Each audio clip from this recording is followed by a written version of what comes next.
needle slipped through silk like a whisper, pulling golden thread behind it in perfect measured strokes. I watched the pattern emerge beneath my fingertips, a delicate vine of forget-me-nots winding along the edge of what would become a christening gown. Each stitch was a small prayer, a tiny piece of beauty I could offer to a world that often felt too harsh, too unforgiving.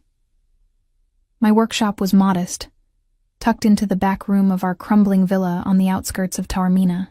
The afternoon sun filtered through lace curtains I'd made myself years ago, casting intricate shadows across my work table. Spools of thread lined the shelves in rainbow order, beside bolts of fabric I'd saved for months to afford. This space was mine, the only thing in my life that truly belonged to me. Until 3 days ago, when everything changed. Valentina. My father's voice cracked through the peaceful silence like breaking glass. I didn't look up from my embroidery, didn't acknowledge the shuffle of his feet in the doorway. Valentina, we need to talk. The needle paused mid-stitch. Something in his tone made my chest tighten, made the air in my small sanctuary feel suddenly thin. I knew that voice, the one he used when the creditors came, when the gambling debts piled higher than he could climb. Papa, not now. I have to finish this piece for Signora Russo's granddaughter by Friday. It doesn't matter anymore. His words fell heavy, final. None of it matters. I finally raised my eyes to meet his. Romano Benedetti looked 20 years older than his 53 years. Gray stubble shadowed his jaw, his shirt was wrinkled, and his hands, once steady hands of a carpenter, trembled like autumn leaves. But it was his eyes that frightened me most. They held something I'd never seen before. Absolute defeat. What have you done? The question emerged barely above a whisper. He stumbled into my workshop, collapsing into the old wooden chair where I sometimes sat to rest my back between orders. His face crumpled, and I watched my father, the man who had raised me alone after Mama died, who had taught me to find beauty in small things, who had once been proud and strong, dissolve into tears. I'm sorry. Dio mio. Valentina. I'm so sorry. The needle fell from my fingers, the christening gown forgotten. I rose on unsteady legs, crossing the small space to kneel before him. Papa, what happened? Is it the Corsicans again? How much do you owe? More than money can repay. His voice broke completely. I went too deep this time. The Corsicans sold my debt to someone else, someone more dangerous, someone who doesn't accept payment plans or excuses. Ice water flooded my veins. There was only one organization in Sicily more feared than the Corsican loan sharks. The Marchetti family. Everyone knew their name, whispered it like a curse or a prayer depending on which side of their favor you stood. The Marchettis. Not a question, a damnation. Papa nodded, his shoulders shaking. Their head, Lucian Marchetti himself, came to collect yesterday. I offered him everything, the villa, my tools, my life if he wanted it. But he said none of that would settle the debt. My hands found his trembling ones, holding tight even as my own fear mounted. Then what does he want? The silence that followed lasted an eternity. Through the window, I could hear the distant sounds of village life, children playing, vendors calling, church bells marking the hour. Normal sounds from a normal world I was about to leave behind. You? The word emerged barely audible. He wants you, Valentina, as his wife. The workshop spun. I released Papa's hands, stumbling backward until my hip struck the work table. The christening gown slipped to the floor, golden thread spilling across old wooden planks like shed tears. No. The denial came automatically, absurdly. That's impossible. I've never even met him. Why would he? I don't know. Papa's voice gained strength through desperation. I don't know why he specifically asked for you. But he was clear. Either you marry him, or he takes everything and still expects payment in blood. My blood, probably. Maybe yours too, eventually. I pressed my palm against my chest, trying to slow my racing heart. Lucian Marchetti. Even his name carried weight in Sicily. They said he'd taken control of the family at 25 after his uncle's murder, that he'd consolidated power through ruthless intelligence rather than brute force, that he was as cold and calculating as the winter wind that swept down from Etna. They also said he'd never shown interest in marriage, preferring to keep his private life as impenetrable as his business dealings. So why now? Why me? There has to be another way. I heard the pleading in my own voice, hated it. I could work, take more orders. We could sell the villa, move somewhere smaller. He gave us 3 days. Papa's interruption was gentle but firm. Tomorrow is the 3rd day. Tomorrow evening, either you're his wife, or he comes to collect what he's owed in other ways. The sun had shifted while we talked, the lace curtains now casting different shadows across my workshop. I looked around at the space I'd built stitch by stitch, the embroidery hoops in various sizes, the half-finished projects waiting for my attention, the box where I kept my favorite piece, a small handkerchief I'd embroidered 2 years ago with a pattern of olive branches and doves. I'd made it for a donation to the local orphanage, had poured extra care into every detail, hoping it might bring some small comfort to a child who needed it. That handkerchief was long gone now, delivered to the orphanage with dozens of other pieces I'd donated over the years. Small acts of beauty offered to ease small amounts of suffering. It seemed so naive now, so childishly optimistic to think embroidery could matter in a world where fathers gambled away their daughters' futures, and men like Lucian Marchetti collected human beings as debt payment. "Does he know?" I asked quietly. "Does he know I embroider? That I have a business, small as it is?" Papa's expression crumbled further. I told him everything, hoping it would make a difference. That you're talented, that you provide for yourself, that you deserve better than this. He listened to it all, and then said the wedding would be tomorrow at sunset. 23 years old, and my life had just been sold to a stranger. A dangerous stranger who commanded fear across the island, whose word could end lives or save them, who apparently wanted a wife desperately enough to claim me as payment for debt. The thought made me shudder. What kind of man took an unwilling bride? What kind of marriage could possibly exist under such circumstances? "I won't fight it." The words tasted bitter, but they were true. I looked at my father, seeing the guilt crushing him, and knew I couldn't add to his suffering by refusing.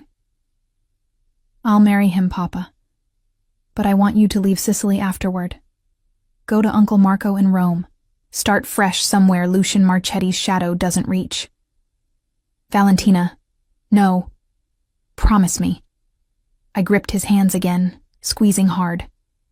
"Promise me you'll leave, that you'll get help for the gambling, that you'll build something better with whatever years you have left.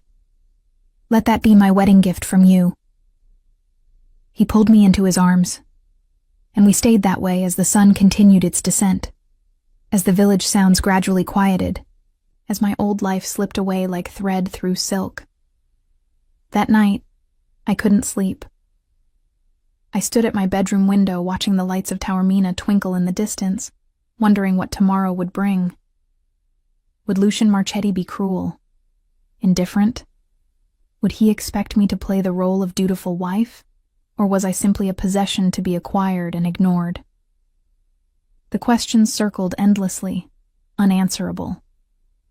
Instead, I focused on what I could control. I spent the dark hours before dawn creating one last piece, a square of fine linen embroidered with a pattern I'd been saving for something special. Roses intertwined with thorns, beautiful and dangerous, hope wrapped around resignation. I worked by candlelight, my fingers moving with practiced precision, even as my heart hammered with fear and grief. When morning came, I packed a small trunk with my most essential tools and materials. If I was being forced into this marriage, I would at least bring the one thing that made me feel like myself. Papa watched from the doorway, his face haggard from his own sleepless night. "I should have protected you better," he said. "Your mother would never forgive me." Mama would understand. I forced a smile I didn't feel. She always said we do what we must to survive. This is survival, Papa. Nothing more, nothing less. The day crawled past with agonizing slowness. A priest arrived at noon, sent by Lucian Marchetti to prepare for the evening ceremony. He was an old man, with kind eyes, who seemed uncomfortable with the entire arrangement, but who asked no questions. The church, it seemed, also bent to Marchetti's will. At 4 o'clock, a car arrived, sleek, black, expensive. A man emerged who introduced himself as Constantine, Lucian Marchetti's closest associate. He was tall and broad-shouldered, with a scar along his jaw and eyes that missed nothing. "Signora Benedetti will need appropriate attire for the ceremony," he said to my father, his voice surprisingly soft for someone who looked so dangerous. "Mr. Marchetti has provided options." He gestured to the car, where another man waited with 3 garment bags. My throat tightened. Not only had Lucian Marchetti purchased a bride, but he'd also selected her wedding dress without her input. The presumption should have angered me, but I felt only a strange numbness as the dresses were brought inside. They were beautiful, all 3 of them. Simple, but exquisitely made, clearly expensive. The one I finally chose was ivory silk with delicate lace at the collar and cuffs, modest enough to wear before God, elegant enough to suit a Marchetti bride. When I slipped it on, it fit perfectly. Of course it did. Lucian Marchetti struck me as a man who left nothing to chance. As sunset approached, Constantine returned to escort me to the ceremony. My father helped me into the car, his hands shaking as he squeezed mine one final time. "Be strong, Farfallina," he whispered, using his childhood nickname for me, Little Butterfly. "You've always been stronger than you knew." The drive took us away from our modest neighborhood, climbing into the hills where the old villas stood, where wealth and power concentrated like storm clouds. I watched the landscape change through the car window, my hands clenched tight in my lap, the embroidered handkerchief I'd made that morning tucked into my sleeve like a talisman. We arrived at a villa that looked more like a fortress. Stone walls thick and ancient, iron gates that opened silently at our approach, gardens that sprawled in geometric precision. This was where Lucian Marchetti lived, where he conducted business, where he ruled his empire. And now, where I would live too. Constantine helped me from the car, his touch surprisingly gentle. "The chapel is this way, Signorina. Your father is already inside." My legs trembled as I walked, the ivory dress whispering with each step. The chapel was small, tucked into a corner of the estate, lit by candles that cast dancing shadows across stone walls. The old priest stood at the altar, Bible in hand. My father sat in the first pew, his face anguished. And at the altar, waiting with absolute stillness, was Lucian Marchetti. My breath caught. I'd expected a monster, or at least someone whose face reflected the darkness of his reputation. Instead, I found a man who could have been carved from marble, classically handsome with sharp cheekbones, a strong jaw, dark hair swept back from his face, and eyes the color of smoke on water. He wore a black suit that fit him like armor, hands clasped loosely in front of him, expression completely unreadable.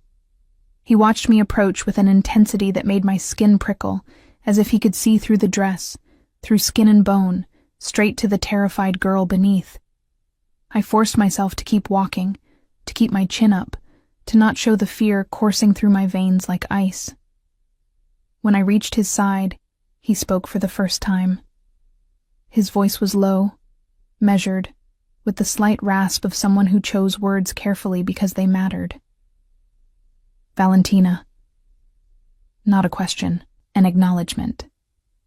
Lucien. I matched his tone, refusing to give him the satisfaction of seeing me cower. Something flickered in those storm-gray eyes. Surprise, perhaps? Or approval? Then it was gone, replaced by that same impenetrable calm. He turned to the priest and nodded once. The ceremony began. I heard the words as if from a great distance. Love, honor, cherish, sickness, health, death. All the promises I'd once imagined making to someone I chose. Someone who loved me. Someone who saw me as more than payment for a debt. Instead, I spoke them to a stranger whose cold expression never wavered, whose voice remained emotionless as he repeated his own vows. When the priest instructed us to exchange rings, Lucien produced a band of platinum set with a single perfect diamond. It slid onto my finger with the weight of a shackle. I had nothing to give him in return, but he'd anticipated that too. Constantine stepped forward with a simple platinum band that I placed on Lucien's finger with trembling hands. You may kiss your bride. I braced myself, expecting. I didn't know what. Force? Possession? Claim? Instead, Lucien leaned forward and pressed his lips to my forehead. So brief, so careful, it might have been an accident. Then he stepped back, the distance between us suddenly feeling like a canyon. It's done, he said quietly, though whether to me, the priest, or himself, I couldn't tell. And just like that, I was Valentina Marchetti, wife to the most feared man in Sicily, trapped in a marriage I never wanted, bound to a stranger I didn't know, beginning a life I couldn't imagine. As we left the chapel, Lucien didn't offer his arm. He simply walked ahead, expecting me to follow. Constantine fell into step beside me, his presence oddly comforting. Your belongings have been moved to the east wing, he said quietly. Mr. Marchetti thought you might prefer your own space while you adjust. My own space, separate rooms, relief warred with confusion. What kind of husband married a woman and then immediately gave her separate quarters? What was Lucien Marchetti's game? I found out soon enough. After showing me to a suite of rooms that were larger than my entire childhood home, Constantine left me alone. The space was beautiful. Antique furniture, silk curtains, a bed that looked like it belonged in a palace. My small trunk of embroidery supplies looked pathetic in the corner, a reminder of everything I'd lost. I waited, nerves stretched taut, for Lucien to arrive. For the wedding night that every terrified part of me had been dreading. Hours passed. Midnight came and went, and Lucien Marchetti never appeared. The first morning of my marriage, I woke alone in a bed large enough for 4 people, tangled in silk sheets I'd barely disturbed during a fitful night of half-sleep. Sunlight streamed through windows I'd forgotten to curtain, momentarily disorienting me. For a handful of heartbeats, I didn't remember. Then reality crashed back. The wedding, the chapel, the cold distance in Lucien Marchetti's eyes. My husband. The word felt foreign even in my thoughts. A soft knock interrupted my spiral of anxiety. Signora Marchetti? May I enter? I scrambled upright, pulling the sheets higher, despite being fully clothed in the nightgown I'd found laid out in the bathroom the previous night. Another gift from Lucien, I assumed. Another decision made for me. Yes. Come in. The door opened to reveal a woman in her 50s, with kind eyes and silver-streaked hair pulled back in a neat bun. She carried a tray that smelled of coffee and fresh bread, and her smile was genuinely warm. Good morning, Signora. I'm Teresa, the head housekeeper. Mr. Marchetti asked me to ensure you had everything you needed. The mention of Lucien sent a flutter through my stomach. Part anxiety, part something else I didn't want to examine. Where is he? My husband? Teresa set the tray on the small table by the window, her movements practiced and efficient. Mr. Marchetti left for business early this morning. He said to tell you the villa and grounds are yours to explore as you wish, and to ask Teresa if you need anything. She paused, something sympathetic crossing her face. He also said he won't disturb you, Signora. You're to consider your rooms completely private. Won't disturb me. The phrasing was careful, diplomatic. What Teresa really meant was that Lucian had no intention of claiming his marital rights, of treating this as a real marriage in any meaningful sense. Relief flooded through me. I'd spent the night fearing his arrival, imagining scenarios that made my skin crawl, but alongside the relief came confusion. Why marry me at all if he intended to maintain such distance? Thank you, Teresa. I moved to the table, drawn by the smell of coffee. I appreciate your kindness. She smiled, warmer this time. It's my pleasure, Signora. It's nice to have a lady in the house again. The villa has felt too much like a fortress for too long. After Teresa left, I explored my new prison. Because that's what it was, wasn't it? A beautiful cage with silk sheets and antique furniture, but a cage nonetheless. The suite Lucian had assigned me included a bedroom, a sitting room, a luxurious bathroom, and, most surprisingly, a small room clearly meant for working. Someone had set up an embroidery station identical to my workshop at home. My trunk of supplies had been unpacked, organized, supplemented with materials I'd never been able to afford. Silk threads in every conceivable color lined the shelves. Hoops in various sizes hung from specially installed hooks. A basket in the corner held bolts of the finest linen and silk I'd ever touched. I sank into the chair, running my fingers over the smooth wood of the table. Who had done this? Lucian? Or had Constantine taken it upon himself? Either way, someone had paid attention to what mattered to me. Someone had tried, in their own way, to make this gilded cage more bearable. The handkerchief I'd embroidered the night before my wedding lay folded in my trunk. I pulled it out, studying the roses and thorns I'd stitched by candlelight. It seemed fitting somehow. Beauty wrapped around pain. Hope threaded through resignation. On impulse, I decided to give it to Lucian. A peace offering, perhaps. A small gesture to bridge the vast distance between us. The next 3 weeks established a pattern that was both comforting and maddening in its predictability. Lucian left early each morning before I woke. He returned late each evening, long after I'd retreated to my rooms. We ate meals separately. We moved through the villa like ghosts occupying different planes of existence, aware of each other, but never quite intersecting. I left the embroidered handkerchief on his desk in the study on my 5th day in the villa. It disappeared, though Lucian never mentioned it. I told myself he'd probably thrown it away, but some stubborn part of me hoped otherwise. Teresa became my primary source of human contact. She'd bring breakfast, share village gossip, ask about my embroidery projects. Through her, I learned the rhythms of the household. When Constantine arrived for meetings with Lucien, when the groundskeeper came to tend the gardens, when the chef prepared the meals that Lucien and I ate separately. You should explore the grounds, Signora, Teresa suggested one morning as she cleared away my breakfast dishes. The gardens are especially beautiful this time of year, and there's a small chapel on the eastern edge that overlooks the valley. I'd been avoiding the grounds, afraid of seeming too comfortable, too accepting of my circumstances. But Teresa was right. The villa felt increasingly suffocating. That afternoon I finally ventured outside. The gardens were magnificent. Geometric beds of roses and lavender stretched in precise rows, broken by marble fountains and stone benches positioned to catch the best views. I wandered the paths for nearly an hour, letting the sunshine and fresh air clear the cobwebs from my mind. The chapel Teresa mentioned sat at the far end of the property, a small stone building that looked centuries old.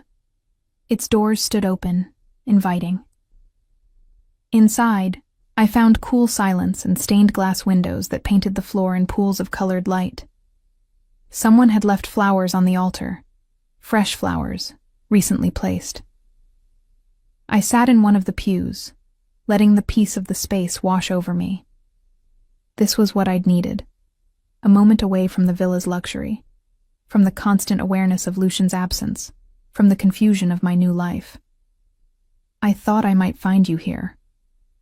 I jumped at the voice, spinning to find Lucian standing in the doorway.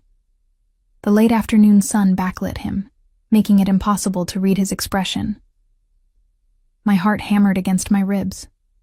This was the first time we'd been alone since the wedding. The first time he'd sought me out deliberately. "I'm sorry," I said automatically, starting to rise. "I didn't mean to intrude." "It's not an intrusion."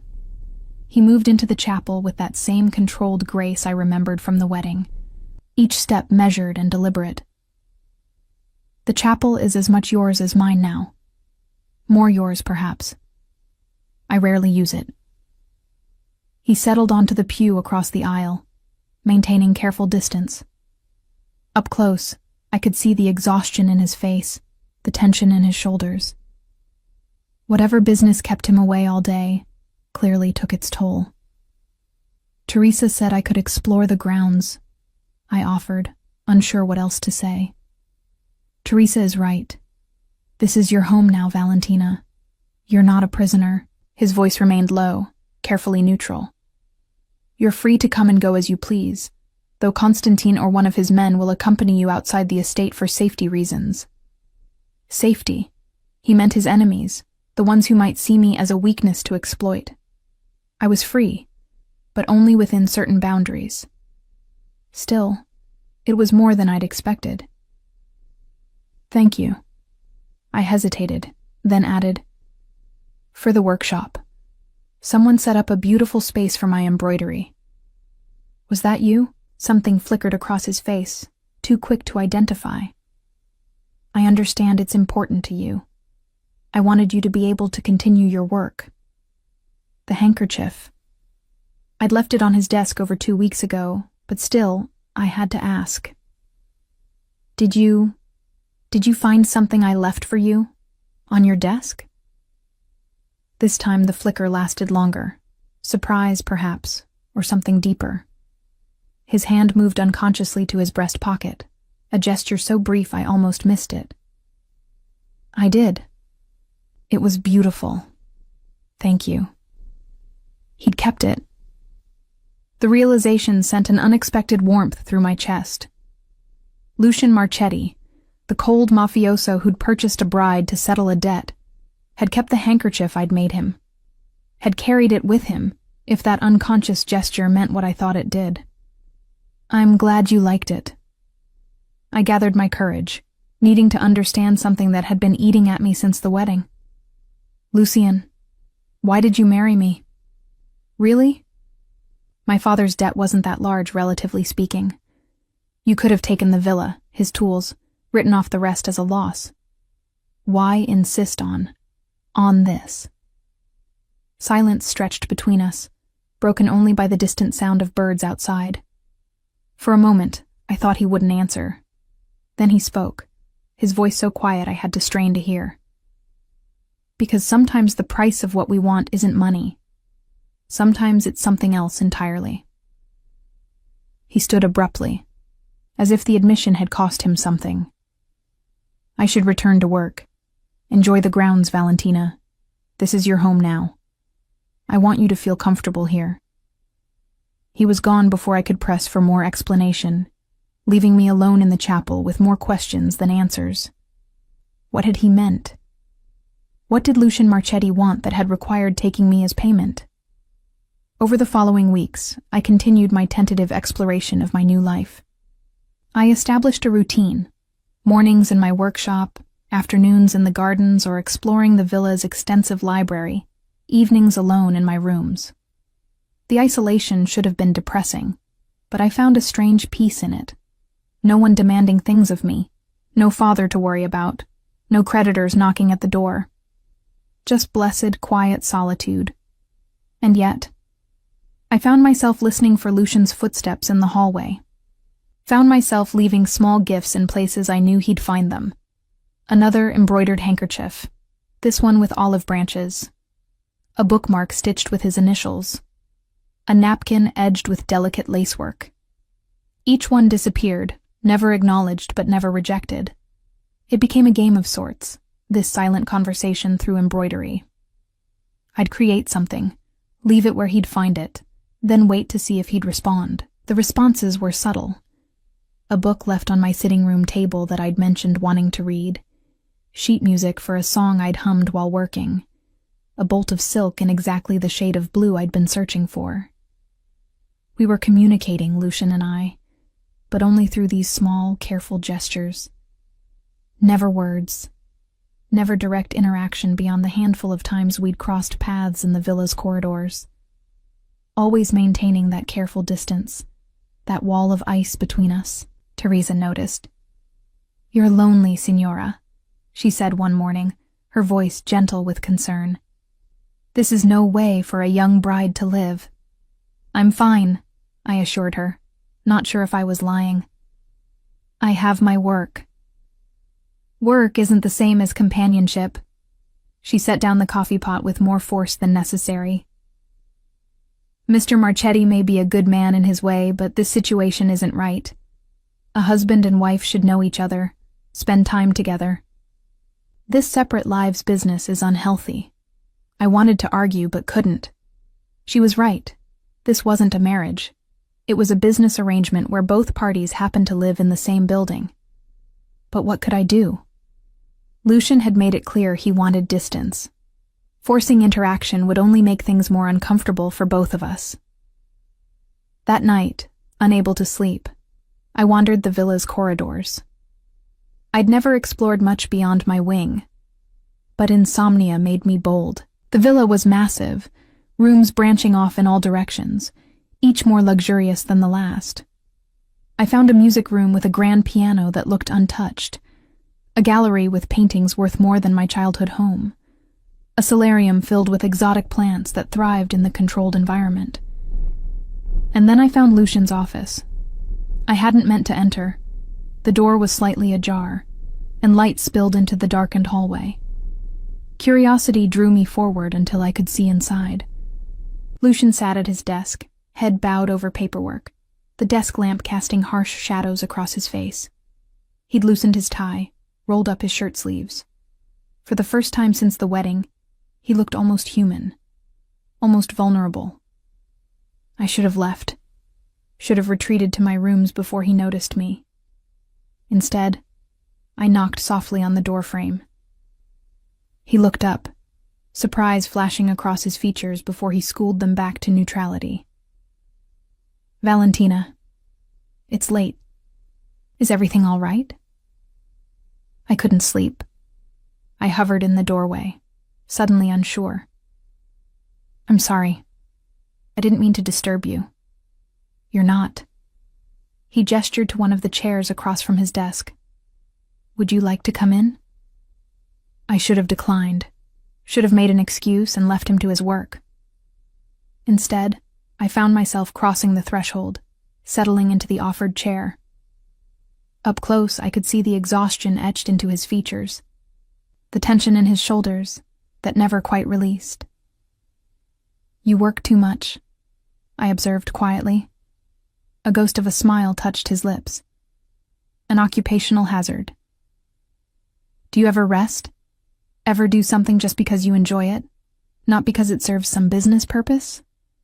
"Not often." He set down his pen, giving me his full attention. "What about you? Are you settling in? Do you have everything you need?" "Yes, thank you." I hesitated, then decided to be honest. Though I'd be lying if I said I understood this situation.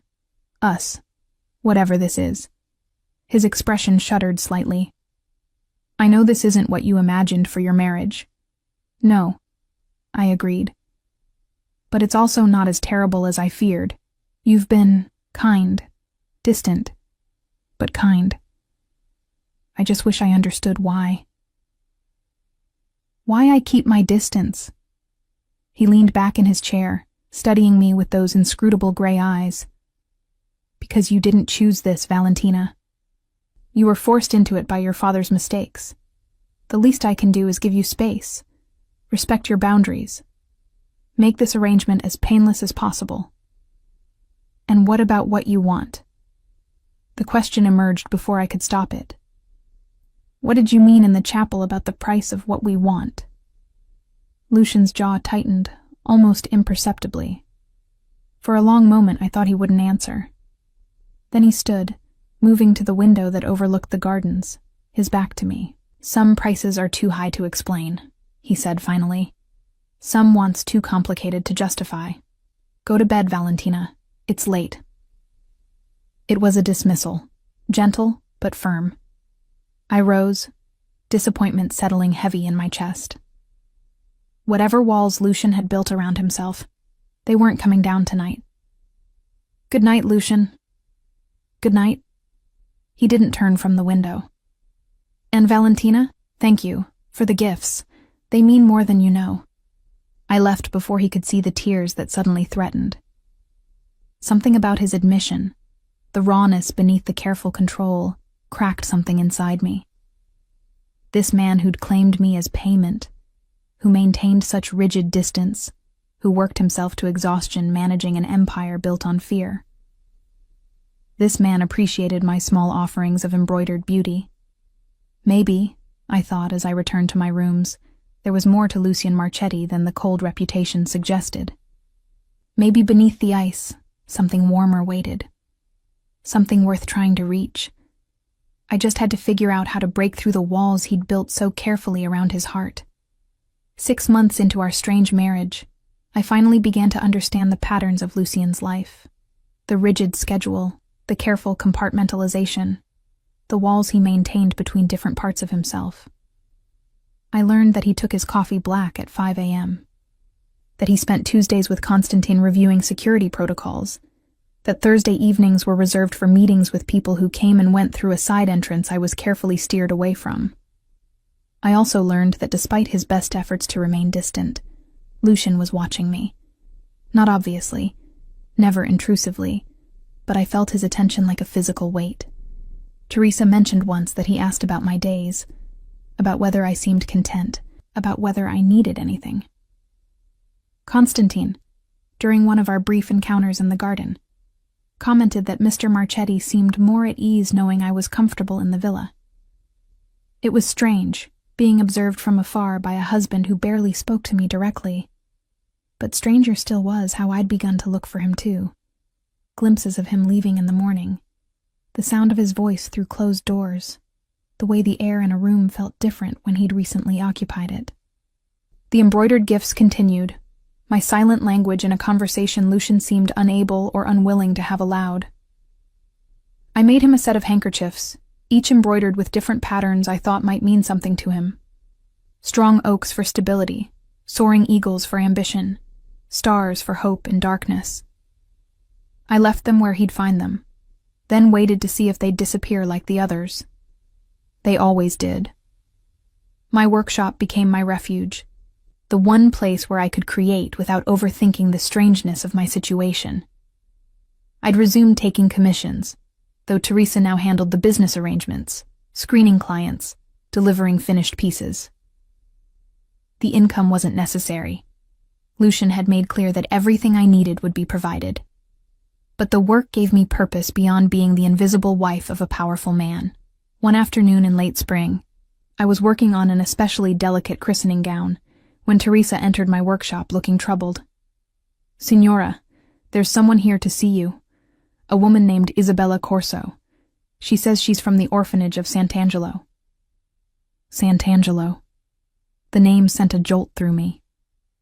That was where I'd donated pieces over the years, including the handkerchief I'd been so proud of 2 years ago, the one with olive branches and doves, painstakingly detailed, poured full of prayers for the children who had so little. "Of course, please show her in." Isabella Corso was a petite woman in her 60s, with gentle eyes and hands marked by years of work. She carried herself with the quiet dignity of someone who devoted her life to caring for others. "Signora Marchetti, thank you for seeing me." She settled into the chair I offered, her gaze sweeping over my workshop with appreciation. "What a beautiful space. Teresa mentioned you continue your embroidery work here." "I do. It helps." I set aside the christening gown. "Teresa said you're from Sant'Angelo. I used to donate pieces there before my marriage. Is everything all right with the children? The children are well, thanks in part to your generous donations over the years. Isabella smiled warmly. Your pieces brought such comfort, especially to the youngest ones. There was one in particular, a handkerchief with olive branches and doves, that became quite special to a little boy named Marco. He carried it everywhere after it was given to him. My throat tightened. I'm so glad it brought him comfort. Actually, that's why I'm here. Isabella's expression grew more serious. I wanted to thank you personally, but also to tell you something I think you should know. That handkerchief was never actually distributed to the children in the usual way. Confusion flickered through me. What do you mean? A man purchased it directly from us before it could be added to the general donations. He was quite insistent, said he wanted that specific piece, offered far more than its value. He comes to San Angelo regularly, has for years. Always makes generous anonymous donations, never asks for recognition. But that handkerchief was the first time he requested something specific. My pulse quickened. Who was this man? He never gave his name, but the children know him. They call him the Shadow Angel, because he only visits late in the evening, when the light is dim. He sits with the children, reads to them, listens to their stories. He's especially good with the ones who have nightmares, the traumatized ones. Isabella's voice softened. I didn't realize until recently that the Shadow Angel was your husband, Signora Marchetti. The workshop seemed to tilt. Lucian? Yes, when I discovered who you'd married, I made the connection. Mr. Marchetti has been supporting Sant'Angelo for over 15 years. He was a resident there himself as a young boy, from ages 7 to 12, after his mother died, and before his uncle claimed him. The orphanage shaped him in profound ways.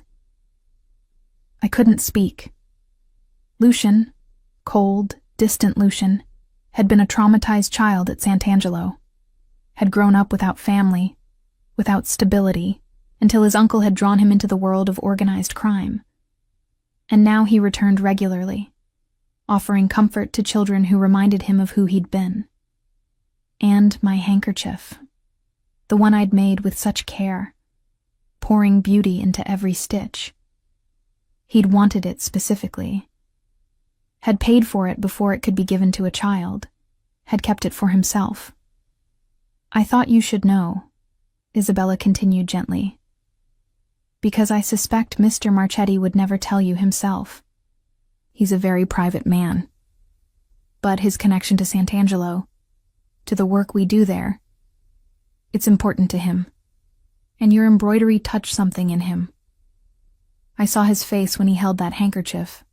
It mattered. After Isabella left, I sat in my workshop for a long time, the christening gown forgotten. Everything I thought I understood about my marriage had just shifted. Lucian hadn't simply purchased a bride to settle a debt.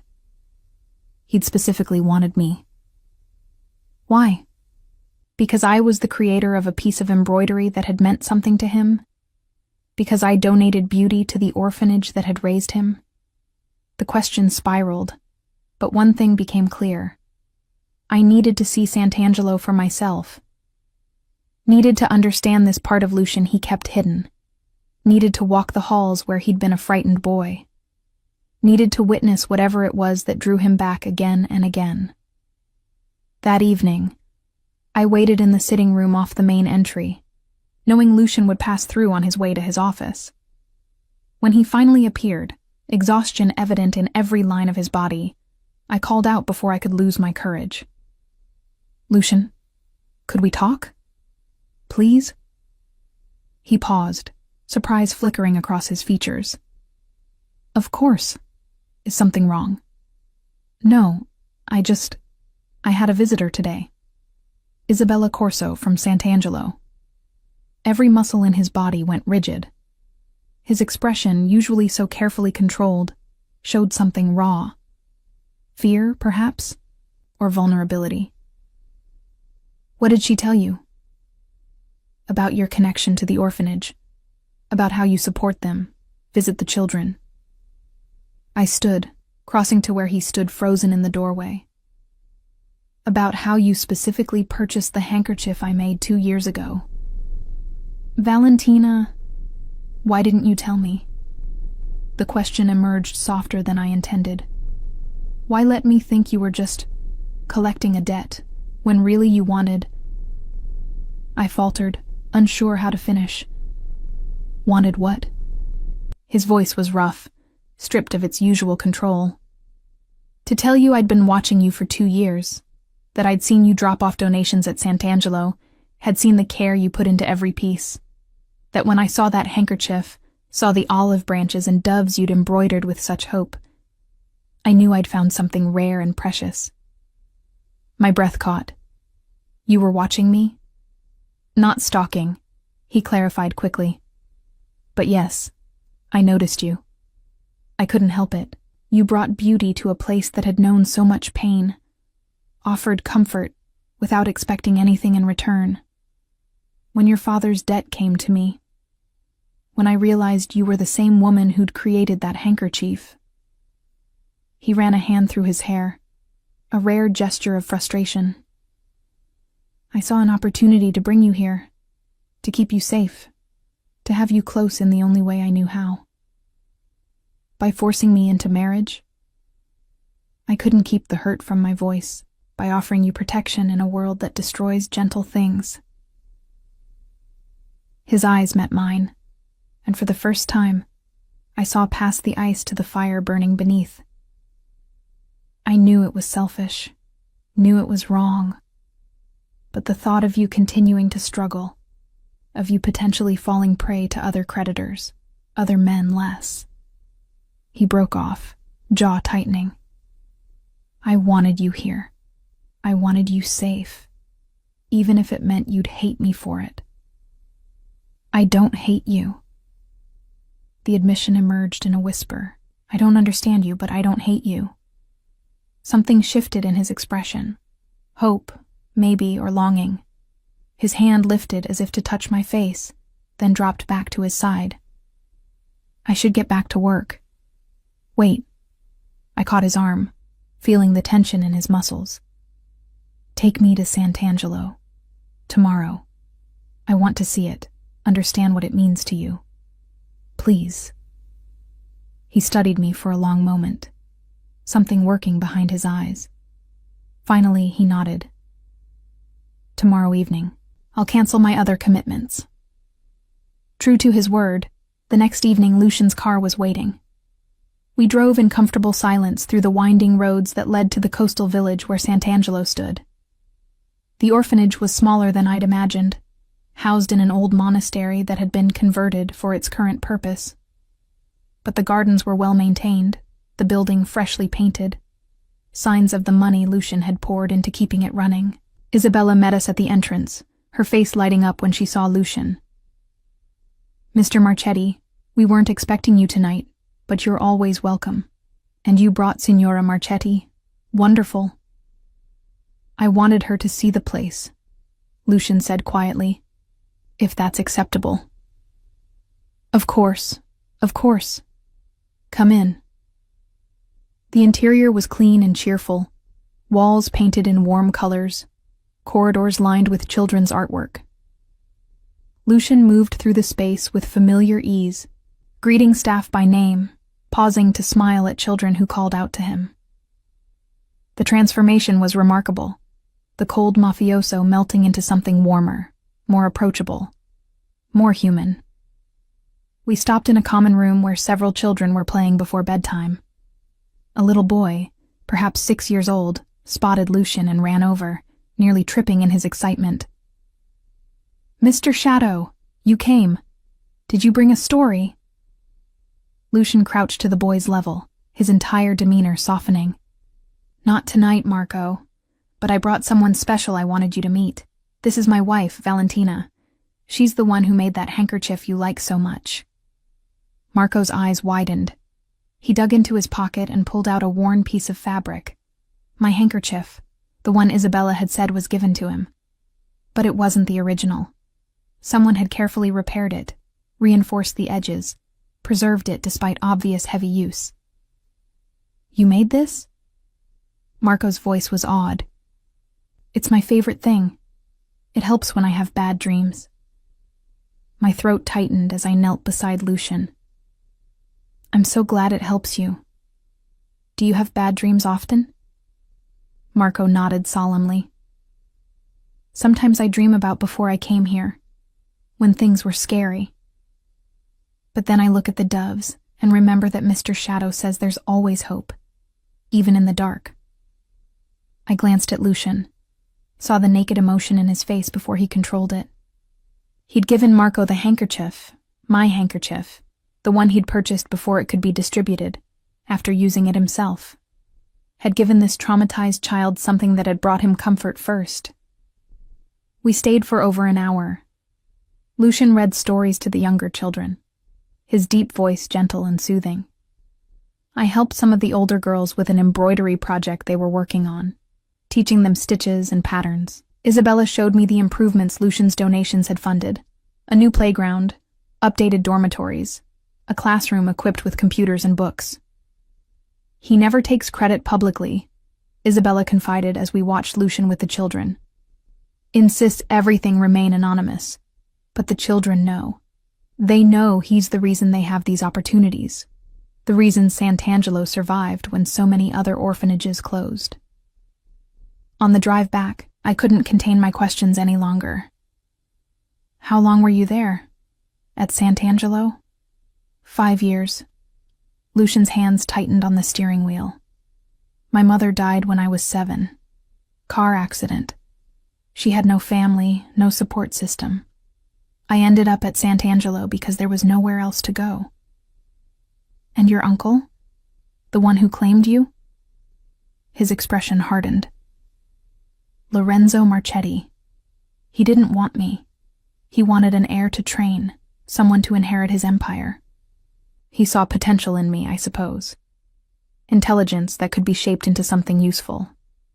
He pulled me out of Sant'Angelo when I was 12 and thrust me into a world I wasn't ready for." "Did you want to leave?"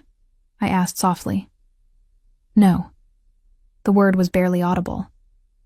Sant'Angelo was the closest thing to home I'd known since losing my mother. Isabella and the other staff, they cared. They saw me as a child who needed nurturing, not a tool to be sharpened. But I didn't have a choice. Lorenzo was family, and family had legal rights. "So you do understand," I murmured, "what it's like to have your life decided by others, to be claimed as property rather than cherished as a person." He glanced at me, something raw in his expression. "Yes, I understand, which is why I tried to make this as painless as possible for you. Why I gave you space, freedom within the bounds of safety. I never wanted you to feel as trapped as I did at 12. But you still trapped me," I pointed out, though without anger. "Just in a prettier cage." "I know." His voice dropped. "I know it was selfish. But when I saw the chance to have you here, to keep you safe, to..." He trailed off, seeming to struggle with words. "To have something beautiful in my life that wasn't tainted by violence and obligation. I couldn't let that pass." We arrived back at the villa, but neither of us moved to exit the car. The darkness and enclosed space made confession easier somehow, removed the need to maintain careful facades. "The handkerchief," I said quietly. "The one you gave to Marco. You'd kept it first, hadn't you? Used it yourself?" "Yes." No hesitation. "I saw you deliver it to Sant'Angelo 2 years ago. Watched you through the window as you arranged it with the other donations, as you touched it one last time before leaving. The care you'd put into it was visible in every stitch. I went inside after you left and told Isabella I wanted to purchase it. She refused at first, said all donations went directly to the children. But I offered enough money to fund the new playground, and she relented. And you kept it with you?" "Not a question. Always. In my pocket, close to my heart. It reminded me that beauty still existed in the world, that not everything had to be bought with blood and fear, that somewhere, A woman with talented hands created hope from thread and fabric. He finally turned to face me fully. Then Marco arrived. 7 years old, traumatized from abuse, nightmares every night. I saw myself in him so clearly it hurt. And I thought, maybe what brought me comfort could help him too. Tears burned my eyes. So you gave it away. So I gave it to someone who needed it more. His hand moved as if to touch my face, then fell back. But I never forgot you, Valentina. Never stopped watching when you came to Sant'Angelo. Never stopped hoping I might find a way to. To what? I whispered. To know you. The admission seemed to cost him. To have you in my life in any capacity you'd allow. When your father's debt arrived on my desk, I saw it as fate. A sign. I know that makes me sound mad, but it doesn't. I reached across the space between us, my fingers finding his. His hand was warm, larger than mine, and it trembled slightly at my touch. It makes you sound lonely, like someone who found one beautiful thing in a dark world and couldn't let it go. His fingers curled around mine, grip careful but firm. I'm sorry, he said hoarsely. For all of it. For taking your choice away. For binding you to me when you deserved so much better. For being too damaged to know how to love you the way you should be loved. Lucian. But I won't apologize for keeping you safe, he continued. Or for treasuring every gift you've given me. Or for falling in love with you long before I had any right to. The world stopped. What? I love you.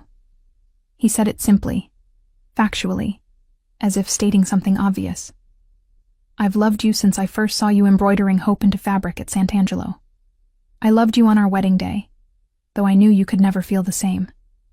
I love you now, sitting here in the darkness, finally brave enough to speak the truth. His thumb traced patterns on my palm. I don't expect you to return it. I know what our marriage is.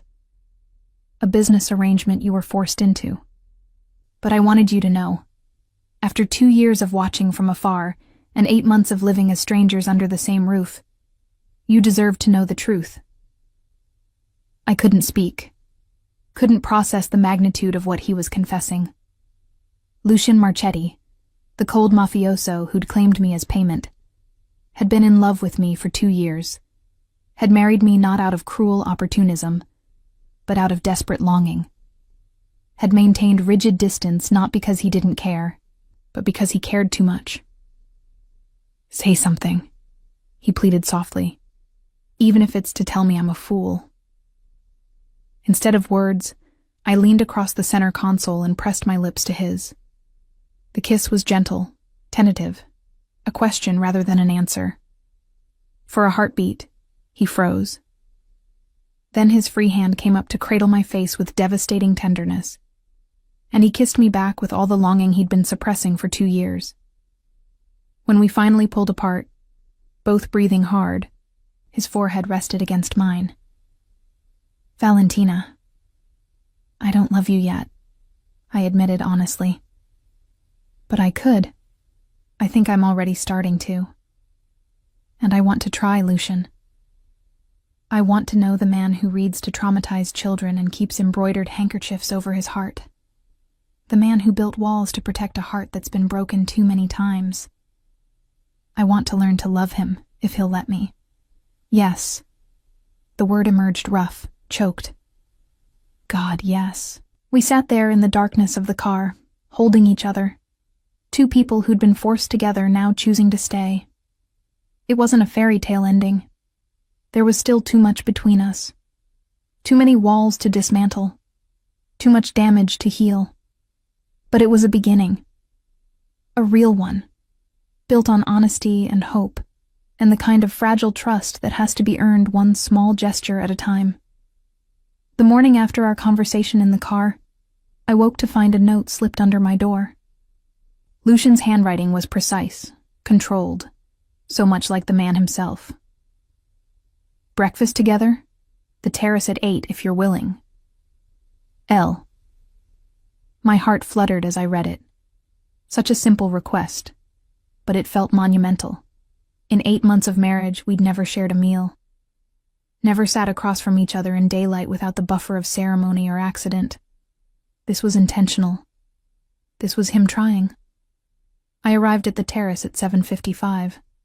Nerves making me early. Lucian was already there, standing by the stone railing that overlooked the gardens.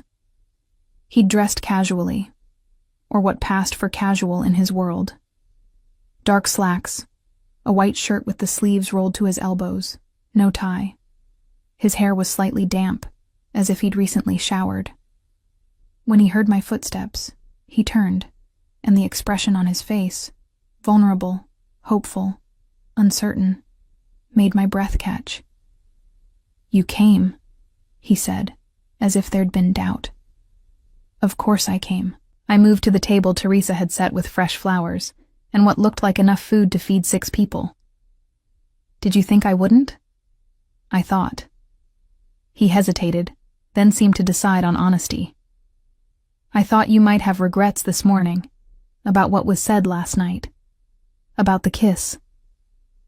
"No regrets." I settled into one of the chairs, watching as he did the same across from me. Nervous, maybe.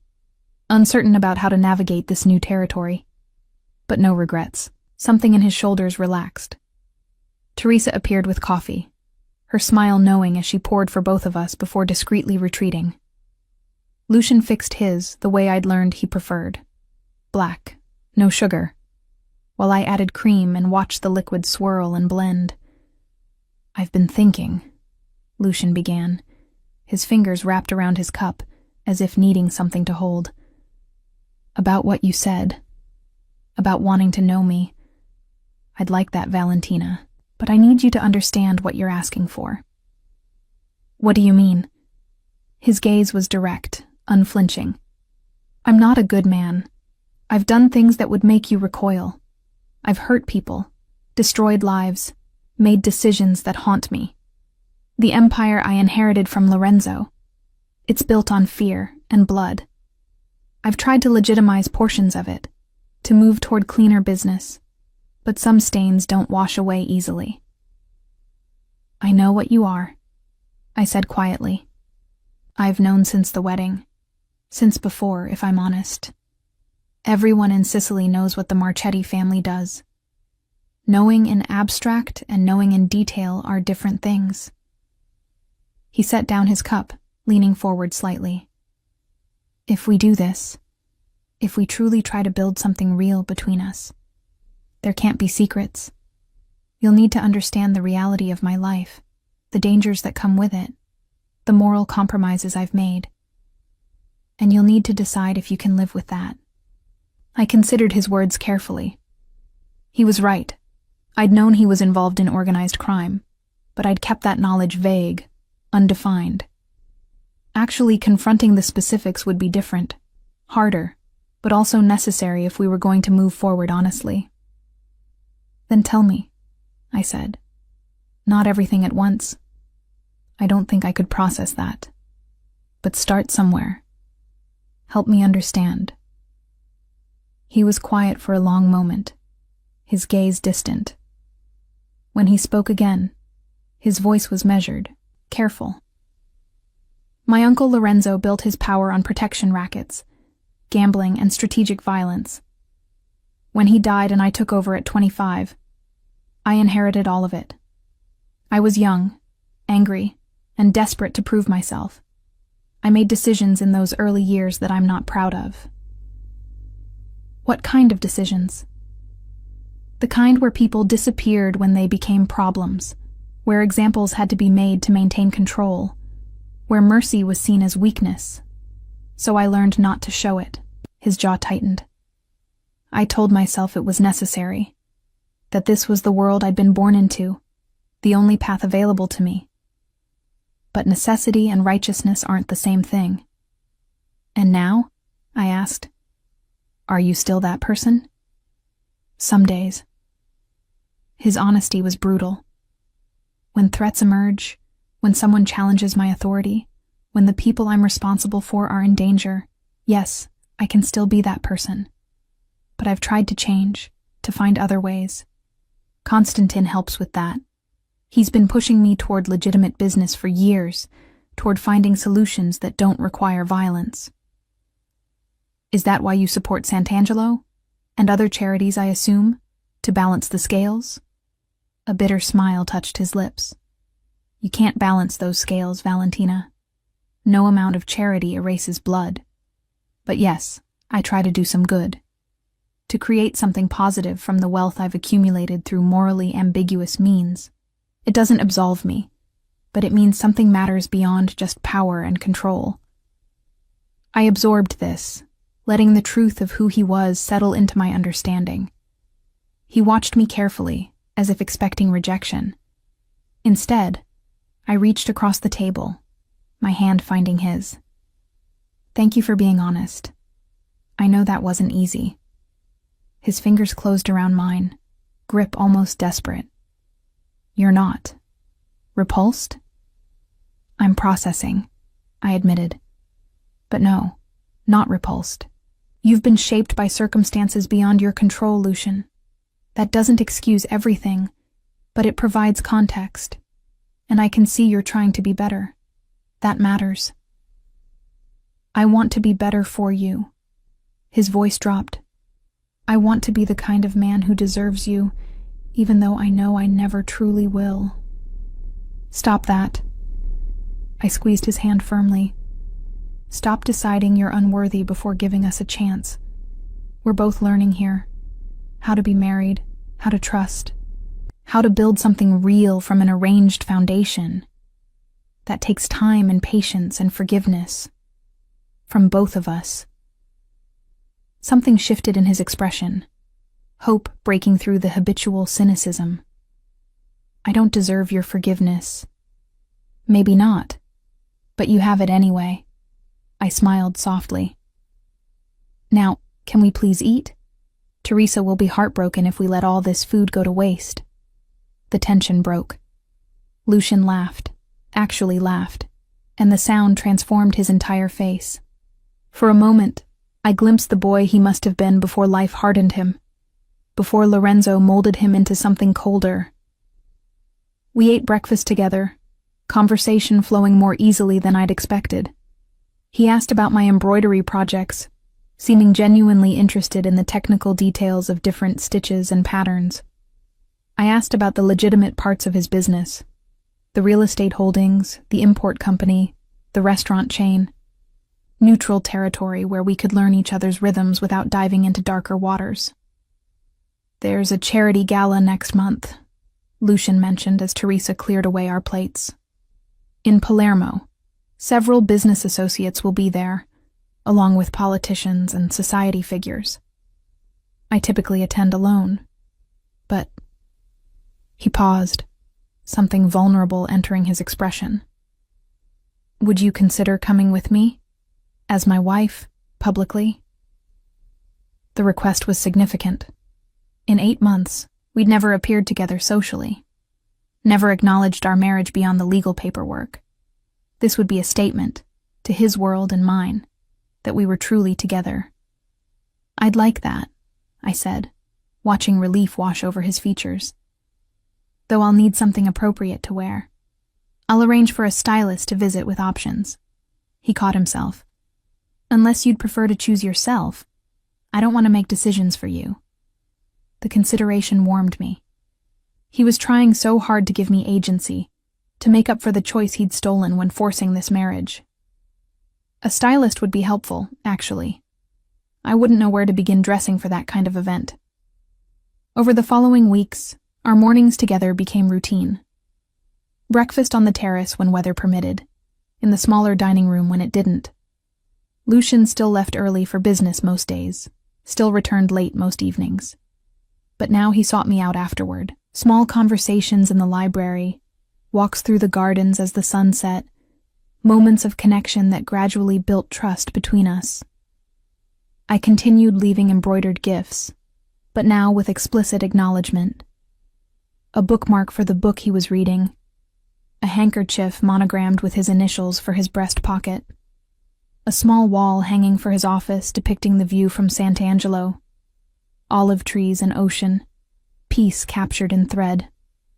"I love this," he said when he saw the wall hanging, his fingers tracing the embroidered waves. "How do you capture movement in something stationary?" "By understanding what stillness looks like right before motion," I explained, moving to stand beside him. "The wave hasn't crested yet, but you can see it's about to. The olive branches haven't bent in the wind, but the leaves are positioned to show they will. It's about potential, showing the moment before something changes." He looked at me then, really looked, and I saw understanding dawn in his eyes. "Like us." "Like us," I agreed softly. The night of the gala arrived faster than I expected. The stylist had provided a midnight blue gown that hugged my curves before flowing to the floor, elegant and understated. Teresa helped with my hair and makeup, her excitement palpable. "Mr. Marchetti won't be able to take his eyes off you," she predicted, pinning the final curl into place. When I descended the main staircase, Lucian was waiting in the foyer. His sharp intake of breath when he saw me sent heat through my veins. He wore a tuxedo that emphasized his broad shoulders, his dark hair perfectly styled, every inch the powerful man the world knew him to be. But his eyes held nothing but awe as he watched me approach. "Valentina." My name emerged rough, reverent. "You're stunning. You clean up well yourself." I accepted the hand he offered, letting him guide me down the final steps. Up close, I could smell his cologne, sandalwood and something darker, more complex. His gaze dropped to the necklace I wore, a simple gold chain with a small pendant. "Is that?" "The first button from the shirt you wore on our wedding day." I touched it lightly.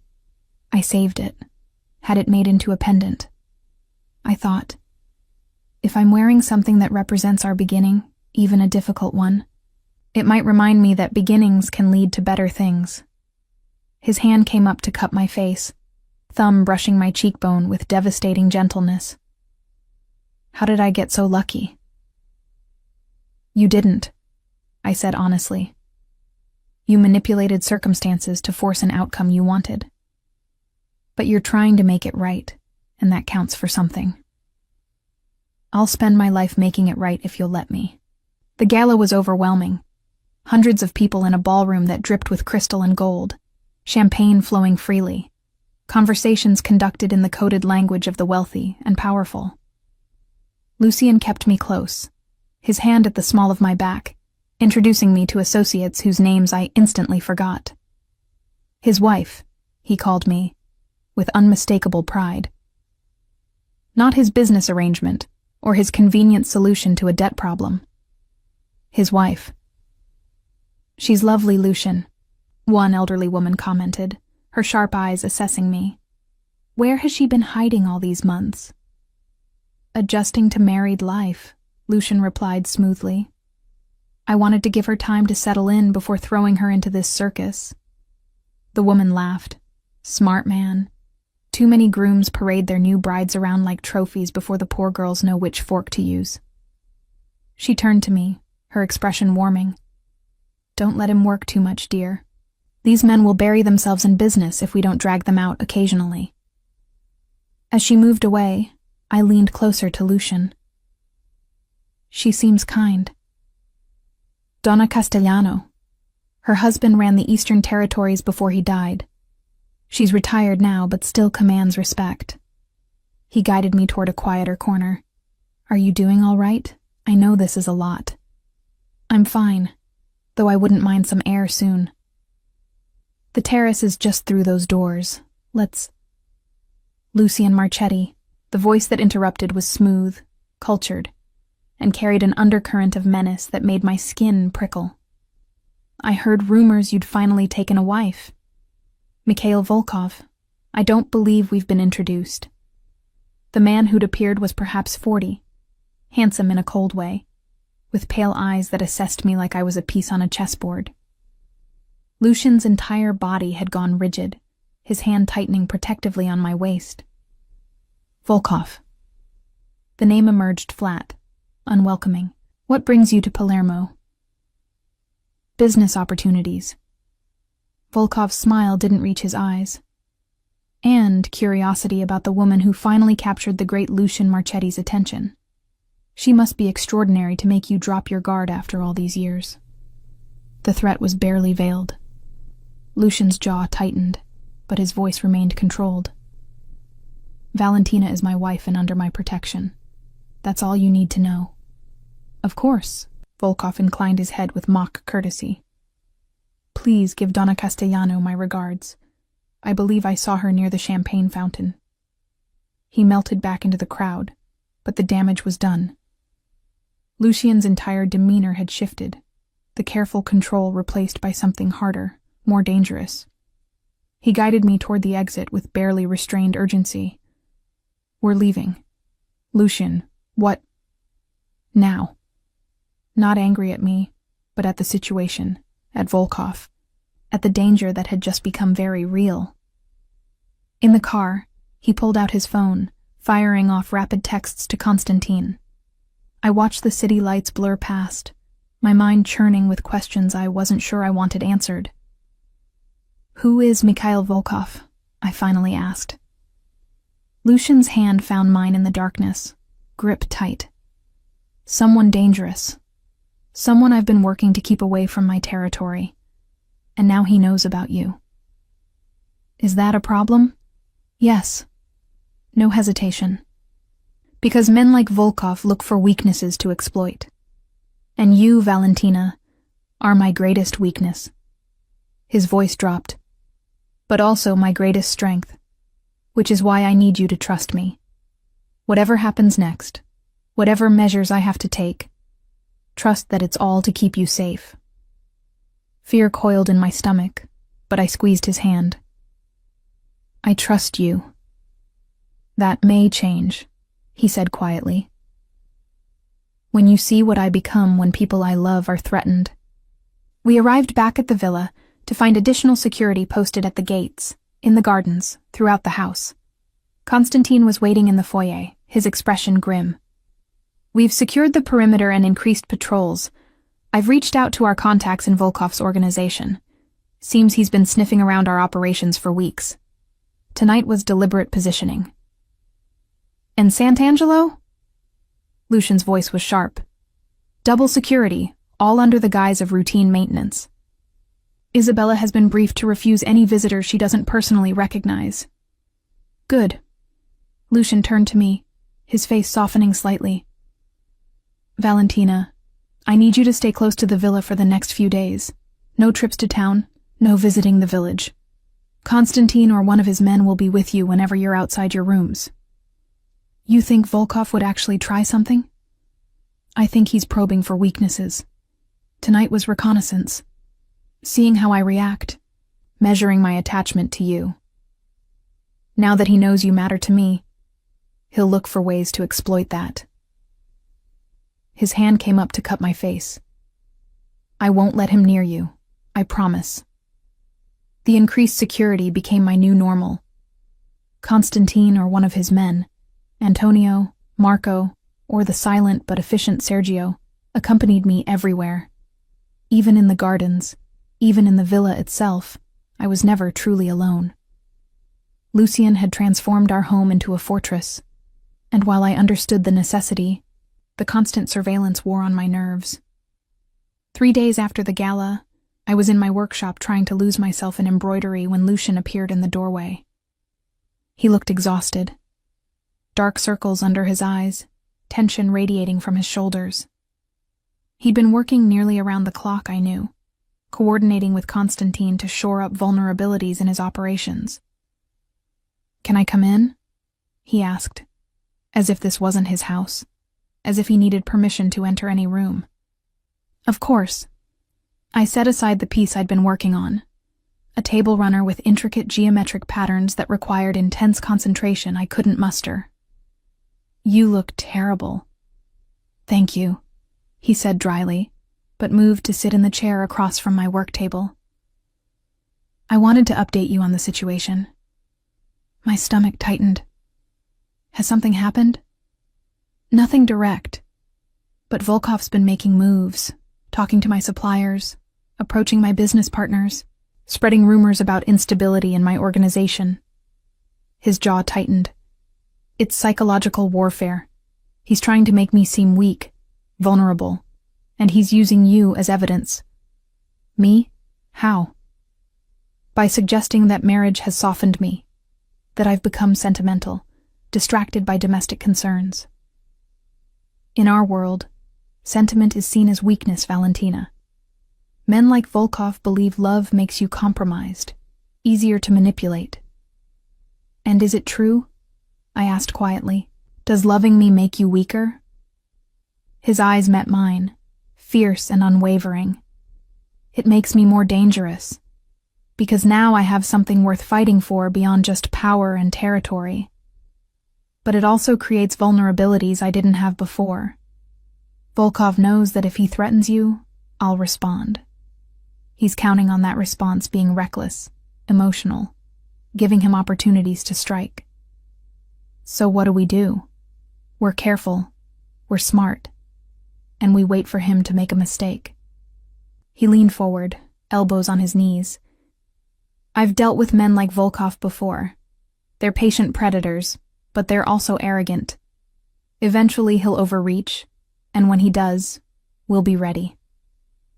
I hated the casual way he spoke about violence and strategy, hated that my life had become a piece in some brutal chess game. But I also understood that this was his reality, had been his reality long before I entered it, and now it was mine too. There's something else, Lucian continued, his voice dropping. I need to attend a meeting tomorrow, in Messina. It's with several associates who are concerned about recent developments. I need to reassure them, demonstrate strength and stability. How long will you be gone? Overnight. Maybe 2 days if negotiations run longer than expected. His hand reached across the space between us, finding mine. I don't want to leave you. Not now. But this meeting is necessary to shore up alliances we'll need if Volkov escalates.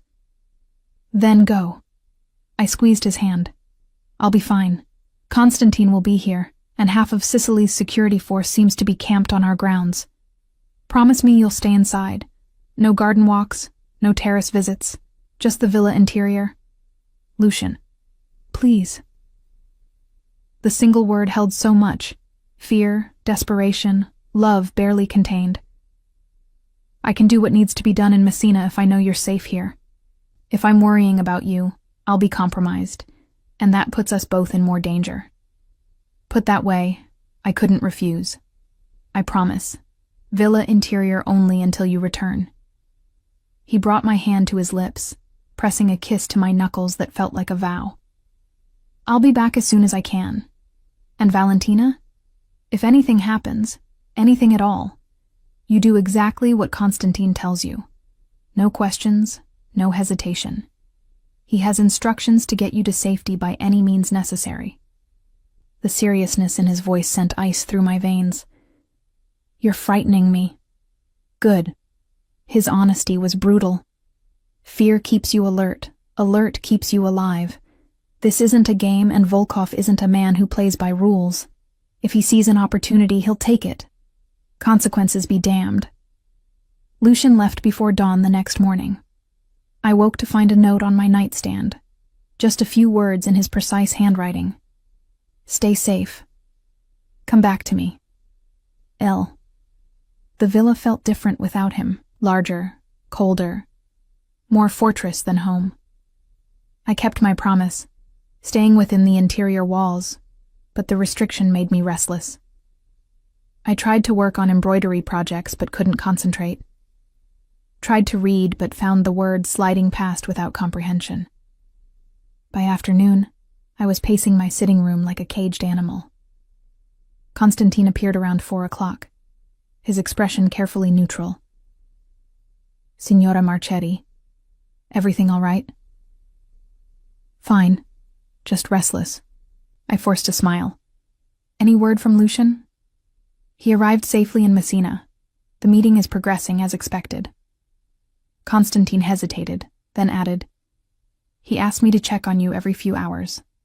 Make sure you have everything you need." "I'm fine, Constantine. Truly. You don't need to babysit me." "With respect, Signora, ensuring your safety is my highest priority right now." Mr. Marchetti was very clear about that. I softened, recognizing the position Lucian had put him in. "I know. I'm sorry. It's just, I'm not used to being watched so closely.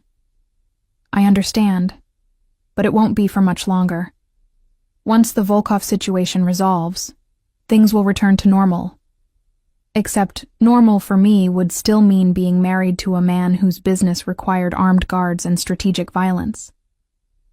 That was my reality now, for better or worse. That night, I couldn't sleep. The villa was too quiet without Lucian's presence, too aware of its own emptiness. I found myself wandering the halls around 2 a.m., wrapped in a robe, seeking something. Comfort, maybe. Connection. Proof that I wasn't entirely alone. I ended up in Lucian's office, the room he'd been so carefully keeping me out of for months. The door was unlocked, an oversight probably caused by his rushed departure. I knew I shouldn't enter, that this was a violation of the trust we'd been building. But curiosity won out over propriety. The office was exactly as I'd expected. Organized, austere, dominated by a massive desk and floor-to-ceiling bookshelves. But what drew my attention was a glass case mounted on the wall behind the desk. Inside, carefully preserved and beautifully displayed, were all the embroidered pieces I'd made for him over the past months. The handkerchiefs, the bookmark, the wall hanging, all treated like precious artifacts. And in the center, given the place of honor, was the original handkerchief, the one with olive branches and doves, the one I'd made 2 years ago for Sant'Angelo, the one he'd purchased and kept before eventually giving it to Marco. Except this wasn't the same handkerchief. Looking closer, I realized he'd commissioned an exact replica. Same pattern, same colors, same dimensions. He'd given the original to Marco but kept this copy for himself. Had someone recreate the piece that had meant so much to him? Tears blurred my vision. This cold, dangerous man who'd forced me into marriage had been carrying proof of his love for 2 years. Had treasured my work like some people treasured photographs or love letters. Had built a shrine to our connection before I'd even known his name. I was wondering when you'd find that. I spun to find Constantine in the doorway, his expression unreadable. "I'm sorry. I shouldn't have..." "He wouldn't mind." Constantine moved into the office, his gaze moving to the glass case. "He comes in here sometimes late at night, just to look at them. I found him standing exactly where you are, touching the glass like he could feel the stitches through it. Why didn't he tell me? Why keep this hidden?" "Because Mr. Marchetti doesn't know how to accept that he deserves beautiful things. He spent his whole life believing he's a monster, that anything good he touches will be corrupted by association. Your work, it's proof he's wrong. But admitting that means admitting he's worthy of love, and that's a truth he's not ready to face." I wiped at my eyes, trying to compose myself. "He told me he loved me, in the car after Sant'Angelo." "I know. He called me afterward, sounding terrified that he'd ruined everything by being too honest." Constantine's voice gentled. "But he's trying, Signora. For you, he's trying to be better than what he was made to be." "I know." I looked back at the display case, at the tangible evidence of Lucian's hidden heart. I just wish he'd let me see this side of him more often, instead of hiding behind walls. The walls protected him when he had nothing else. Constantine moved to stand beside me. "But they're also the hardest thing to tear down. Be patient with him. He'll get there." We stood in companionable silence for a moment, before Constantine cleared his throat. "You should get some rest, Signora. Mr. Marchetti will likely return tomorrow afternoon, and he'll want to see you looking well, not exhausted from midnight wandering." I nodded, but before leaving, I pulled the embroidered square I'd been working on from my robe pocket, the one with roses and thorns I'd made the night before my wedding. I placed it on Lucian's desk where he'd see it immediately upon returning. A small message that I understood what the display case meant, that I wasn't running from the truth of his feelings. The next day crawled past with agonizing slowness. Constantine received periodic updates from Messina. The meetings were going well, alliances being reinforced, Lucian handling the politics with his usual controlled competence. But he wouldn't be back until evening at the earliest. I tried to work, to read, to do anything productive. Instead, I found myself back in Lucian's office, studying the display case, trying to see myself through his eyes. What had he seen in my work that inspired such devotion? What had I unknowingly offered that had captured the heart of a man everyone believed had none? Around 6 o'clock, as the sun was beginning its descent, the sound of raised voices from the foyer made me tense. I moved toward the office door, opening it slightly to hear better. Can't see her. Mr. Marchetti was explicit about visitors. Constantine's voice, firm but controlled. I'm not a visitor. I'm his business partner. The responding voice was smooth, cultured, and sickeningly familiar. Mikhail Volkov. And I have urgent information he'd want me to share with his lovely wife. Ice flooded my veins. Volkov was here, in the villa, while Lucian was still hours away in Messina. Signora Marchetti is not receiving visitors, Constantine repeated. You can deliver any messages to me. The message is for her specifically, about her husband's current activities in Messina. I think she'd be very interested to learn what Lucian Marchetti is really doing up there. I should have stayed hidden. Should have trusted Constantine to handle this. Instead, some stubborn part of me, the part that had kept creating beauty in a harsh world, that had agreed to build a real marriage with a difficult man, made me step out of the office. I'll see him, I called down the hallway. In the sitting room, Constantine, with you present. Constantine's expression showed clear disapproval, but he nodded once. As you wish, Signora. Volkov was even more unsettling in the villa than he'd been at the gala. He moved through the space like he owned it, his pale eyes cataloging everything, looking for weaknesses.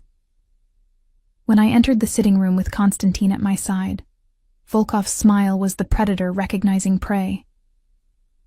Signora Marchetti, how gracious of you to see me despite your husband's probable disapproval. My husband isn't here to approve or disapprove, I said, keeping my voice level. You said you had information. Deliver it and leave. Direct, I like that. He settled into a chair without invitation. Your husband is currently in Messina conducting business, but not the business he told you about. I'm not interested in rumors. Not rumors. Facts.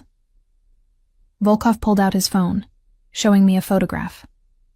Lucian in what looked like a warehouse, surrounded by men I didn't recognize, standing near crates marked with shipping labels. He's finalizing a weapons shipment, illegal arms that will end up in the hands of militias throughout Eastern Europe. Thousands of guns that will kill thousands of people. All so your husband can increase his profit margins. The image blurred as I stared at it. Lucian had said he was meeting with associates, reinforcing alliances. He hadn't mentioned weapons. Hadn't mentioned this aspect of his business at all. Why are you showing me this? I managed to ask. Because you deserve to know who you married. Volkov's voice was almost gentle, almost kind. Lucian Marchetti is very good at presenting himself as civilized, at pretending he's more than just a criminal with expensive taste. But underneath, he's a monster who profits from death and calls it business. Is that really the man you want to build a life with? Constantine stepped forward, his hand moving to his weapon. That's enough. Leave now before I remove you forcibly. Volkov raised his hands in mock surrender. I'm going. But think about what I've shown you, Signora Marchetti. Think about whether love is enough to overlook blood on your husband's hands. He moved toward the door, then paused. "Oh, and tell Lucian that his security has more holes than he realizes. I walked in here easier than I should have. Makes you wonder what else I could access, doesn't it?" The moment he was gone, Constantine was on his phone, barking orders to increase patrols, to seal potential breach points, to notify Lucian immediately. I sank into a chair, my mind spinning. The photograph. Lucian surrounded by illegal weapons. Was it real? Had he lied about the purpose of the Messina trip? Or was this more of Volkov's psychological warfare, truth mixed with lies to create maximum damage? "Signora." Constantine crouched before me, his expression earnest. "Whatever Volkov showed you, it's designed to manipulate, to drive a wedge between you and Mr. Marchetti. Don't let him succeed." "Is it true?" I asked. "The weapons?" Constantine's hesitation was answer enough. "Mr. Marchetti's business is complicated. Not everything he does is... Just answer the question. Does Lucien deal in illegal weapons?" "Yes." The admission was quiet but honest. "Among other things, he's been trying to phase out the more questionable operations. But it takes time. You can't dismantle an empire overnight without creating power vacuums that others will fill more brutally." I pressed my hands over my face, trying to process this. I'd known Lucian wasn't clean. Had known his empire included illegal activities. But weapons felt different somehow, more directly connected to violence and death. Those guns would kill people. And Lucian profited from that. "He's trying to be better," Constantine continued. "For you. The changes he's implementing, the shift toward legitimate business, that's all because of you. Because he wants to be worthy of you. But he's not there yet." I lowered my hands, meeting Constantine's gaze. "He's still dealing in death while building displays of my embroidery. Still profiting from violence while reading bedtime stories to orphans. How do I reconcile that?" "I don't know. That's between you and him." Constantine straightened. "But I can tell you this. Lucian Marchetti is the best man I've ever worked for. He's not perfect. He's made terrible choices. But he's also saved hundreds of lives through his support of hospitals and orphanages. He's given people opportunities they'd never have otherwise. He's complicated, Signora. Just like all of us." Before I could respond, Constantine's phone rang. His expression darkened as he answered, listened, then looked at me with something like alarm. "What is it?" I demanded. Volkov's visit was a distraction. While he was here, his men hit 2 of our warehouses outside Palermo. They're sending a message." "What kind of message?" "That nowhere is safe. That they can strike anywhere, anytime." Constantine's jaw tightened. "Mr. Marchetti is returning immediately. He should be here within 2 hours." Those 2 hours felt like an eternity. I waited in the sitting room, unable to concentrate on anything except the sick fear churning in my stomach. Volkov had walked into the villa like he owned it. Had shown me truths about Lucian I wasn't ready to face. Had proven that the security I'd been counting on wasn't as impenetrable as Lucian believed. When Lucian finally burst through the villa doors, he looked like controlled fury. His eyes scanned the room until they found me, and I watched relief, love, and fear war across his features before he crossed to me in 3 long strides, pulling me into his arms. "Are you hurt? Did he touch you?" "No, I'm fine. Constantine was here the entire time." I let myself sink into his embrace, drawing comfort from his solid presence. "But Lucian..." "I know. Constantine briefed me." He pulled back just enough to cut my face, forcing me to meet his eyes. "What he showed you, the photograph, it's real. I won't lie about that. But it's also not the whole truth." "Then tell me the whole truth." I placed my hands over his. "No more secrets. No more protecting me from the reality of your world. Tell me everything." Lucian led me to his office, the room where I'd discovered his shrine to my embroidery. where he'd kept evidence of his hidden heart. He poured himself a drink, the amber liquid catching the lamplight as his hand trembled almost imperceptibly. I'd never seen him this shaken, this close to losing the iron control he maintained so carefully. "The weapons shipment Volkov showed you is real," he began, his voice rough. "It's one of the last contracts I inherited from Lorenzo that I haven't been able to terminate without causing major disruptions. The buyers are militia groups in Eastern Europe, some fighting for legitimate causes, some less so. I've been trying to renegotiate, to find ways to exit that market entirely, but it's complicated." Complicated how? I needed to understand, needed to see beyond the simple horror of guns and death. Because if I pull out, someone else fills the vacuum immediately. Someone with fewer scruples about who they sell to, with no interest in screening buyers or limiting quantities. At least through my network, there are controls, limits, attempts to prevent the worst outcomes. He took a long drink, grimacing. It's a rationalization, I know. Blood money is still blood money, regardless of how carefully it's counted. Are you planning to stop? To get out of that business entirely? Yes. No hesitation. I've been working toward that for 2 years, since I first saw you at Sant'Angelo, if I'm honest. Something about watching you create beauty for children who had nothing made me look at my own choices differently. Made me want to build something better than what Lorenzo left me. He moved to the glass display case, his fingers hovering over the replica handkerchief without quite touching. Every time I looked at this, I thought about the woman who'd made it, who'd poured hours into something she'd never be paid for, just because it might bring comfort to a frightened child. And I thought about the man I was, someone who profited from making children frightened in the first place. The cognitive dissonance was destroying me. Then why haven't you stopped? I moved to stand beside him, studying our reflections in the glass. If you've been working toward change for 2 years, why are you still making weapons deals? Because dismantling an empire takes time and strategy. His jaw tightened. I can't just announce I'm going legitimate. That would signal weakness, invite challenges from people like Volkov who'd love to carve up my territory. I have to transition carefully, replacing illegal revenue streams with legal ones, ensuring the people who depend on me for employment aren't left vulnerable. The people who depend on you are also involved in illegal activities, I pointed out. Some, yes, but not all.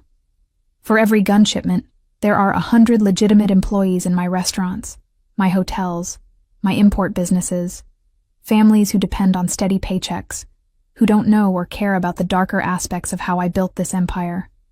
I'm responsible for them too. I understood what he was saying, even as part of me recoiled from it. Lucian was trapped between the world he'd inherited and the world he wanted to build, unable to completely abandon one without destroying what he'd created in the other. How long? I asked quietly. How long until you can walk away completely? Honestly, 2 years, maybe 3. I have major contracts that need to expire or be transferred, alliances that need to be restructured, legitimate businesses that need to grow large enough to sustain everything else. He finally looked at me, vulnerability naked in his eyes. I know that's not the answer you want. I know you're wondering if you can live with a man who profits from violence for another 2 or 3 years. And I'll understand if... Stop. I pressed my fingers to his lips, silencing him. I'm not going anywhere, Lucian. I'm angry, yes. I'm struggling to reconcile the man who treasures embroidery with the man who sells weapons. But I also understand that change takes time, that you can't undo decades of your uncle's choices overnight. Relief flooded his features, but I wasn't finished. However, I need something from you. Complete transparency going forward. No more protecting me from uncomfortable truths. If you're involved in something morally questionable, I need to know. I can't support what I don't understand, and I can't make informed choices about our marriage if you're hiding things. You'll hate me, he said quietly, When you know everything, see everything, you'll realize I'm not the man you want me to be. Then give me the chance to decide that for myself. I took his hand, lacing our fingers together. You've been making decisions for me since the moment you claimed me as payment for my father's debt. Let me make this one. Let me choose you, knowing exactly who you are, instead of discovering it piece by piece through men like Volkov. Something shifted in his expression, hope breaking through the habitual self-loathing. You'd still choose me? Knowing what I am, what I've done? I'm choosing who you're trying to become, I corrected. The man who supports orphanages and phases out weapons deals. The man who keeps embroidered handkerchiefs over his heart and reads to traumatized children. That man is worth choosing. But he has to let me see him, has to trust me with the complete truth. Even if that truth is ugly? Especially if it's ugly. Beautiful things are easy to love, Lucian. It's the broken, complicated, struggling things that require real commitment. He pulled me into his arms then, holding me like I was something precious and fragile he was terrified of losing. I felt the tremor running through his body, the careful control finally cracking under the weight of everything we'd been building toward. I don't deserve you, he whispered against my hair. Probably not, I agreed. But you're trying to. That counts for something.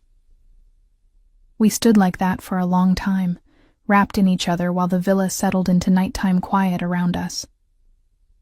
Eventually, Lucian pulled back enough to meet my eyes. Volkov will escalate. What happened today? Showing you that photograph, hitting our warehouses. It's just the beginning. He's going to keep pushing, keep trying to drive wedges between us, keep proving he can breach our security whenever he wants. Then what do? We remove the threat permanently. His voice was cold, controlled, the voice of the man who'd built an empire on calculated violence. I've been trying to avoid direct confrontation, hoping Volkov would accept that my territory is off limits. But subtlety isn't working. He needs a demonstration of strength, something definitive that makes him understand the cost of targeting what's mine. Ice trickled down my spine. What kind of demonstration? The kind where he stops being a problem. Lucian's expression was hard, implacable. I won't let him threaten you, Valentina. I can't. Even if it means doing things that make you see me as a monster. Lucian, I need you to go somewhere safe while I handle this. Sant'Angelo, maybe, or a property I own in Malta. Somewhere with security so tight that even Volkov couldn't. No. I pulled away from him, crossing my arms. I'm not running. I'm not hiding while you do whatever violent thing you're planning. If we're building something real, if you're letting me see the complete truth, then I stay. I face this with you. It's not safe. Nothing about loving you is safe. I moved back to him, taking his face in my hands. But I'm choosing it anyway. I'm choosing you, this life, whatever comes with it. But you don't get to make me disappear whenever things get dangerous. That's not how marriage works. You don't understand what I'll have to do? Then help me understand. I held his gaze, refusing to flinch. What exactly are you planning? He was silent for a long moment, warring with himself. Finally he sighed, the fight draining out of him. Volkov operates from a villa outside Catania. He keeps his core operations there, records, contacts, money. Constantine has been gathering intelligence for weeks. We know his security patterns, his vulnerabilities, when he's most exposed. And, I prompted when he hesitated, and tomorrow night, we're going to remove him, permanently. The words were clinical, detached. It will send a message to anyone else who might think about challenging my territory, that there are lines that don't get crossed, that threatening my family has consequences. Family. He'd said it so naturally, as if I'd always been part of that definition, as if our strange, arranged marriage had transformed into something worth killing for. Will you do it yourself? I had to ask. Or will Constantine— I'll be there, Lucian cut in, leading the operation. I don't ask my men to do anything I'm not willing to do myself. But yes, Constantine and a team will be with me. This isn't a solo venture. And if something goes wrong? If Volkov is more prepared than you think? His hand came up to cup my cheek, thumb brushing my skin with devastating gentleness. Then I'll do everything in my power to come back to you. But Valentina, you need to understand. There's a chance I won't. Volkov is dangerous, and even the best plans can fail. If that happens, Constantine has instructions to get you somewhere safe, to give you resources to build a new life far from all of this. Stop talking like you're already dead. Anger flared, hot and protective. You're coming back. You have to come back because I refuse to lose you now that I've finally decided to keep you. A ghost of a smile touched his lips. Decided to keep me? Yes. You difficult, complicated, infuriating man. I'm keeping you. I pulled him down until our foreheads touched. So you survive tomorrow night, and you come home, and we continue building this ridiculous marriage that started with extortion and somehow turned into something real. Valentina. Promise me. My voice broke slightly. Promise you'll come back. I promise I'll try. It was the most honest answer he could give, and we both knew it. And if I do come back, if we survive this, then no more secrets. Complete transparency. You'll know everything about my business, my plans, my past. All of it. Deal. I kissed him then, pouring everything I couldn't say into the contact. Fear and hope and love I was still learning to name. He responded with an intensity that stole my breath, his arms tightening around me like he could shield me from the dangerous world by sheer force of will. When we finally broke apart, both breathing hard, he rested his forehead against mine. I should let you rest. Tomorrow will be— Stay. The word emerged before I could overthink it. Tonight, stay with me. Not in separate rooms, not maintaining careful distance. Just stay. Something raw and vulnerable crossed his face. Are you sure? I'm sure. I took his hand, leading him from the office toward my rooms. Whatever happens tomorrow, I want tonight. I want to fall asleep in your arms and wake up the same way. I want one night where we're just Lucian and Valentina, husband and wife, without the weight of everything else. In my bedroom, we shed the careful facades we'd maintained for so long. Lucian helped me out of my dress with hands that trembled slightly, his touch reverent, almost worshipful. I unbuttoned his shirt, revealing the body I'd only glimpsed before. Lean muscle and old scars, evidence of a life lived violently. Are you sure? He asked again, when we stood in only undergarments, vulnerability naked in his eyes. Once we cross this line, there's no going back to careful distance. I don't want distance. I pulled him toward the bed, heart hammering. I want you. All of you. Even the parts that frighten me. What followed was tender and intense, fumbling and perfect. Two people learning each other's bodies and hearts simultaneously. Lucian was careful, attentive, constantly checking that I was comfortable, that I wanted this. I'd expected the controlled man I'd come to know, but instead found someone almost overwhelmed by emotion, by the intimacy of finally being allowed close. Afterward, we lay tangled together in the darkness, his hand tracing lazy patterns on my bare shoulder, my head pillowed on his chest, where I could hear his heartbeat gradually slowing. I love you, he murmured into the quiet. I know I've said it before, but I need you to hear it now. Whatever happens tomorrow, whatever you learn about me in the future, that truth doesn't change. I love you, Valentina, more than I thought I was capable of loving anyone. I love you too. The words came easier than I'd expected, truth settling into my bones. I don't know when it happened. Maybe during one of our breakfasts, or when I found your display case, or just now. But it's real. You're real to me, Lucian.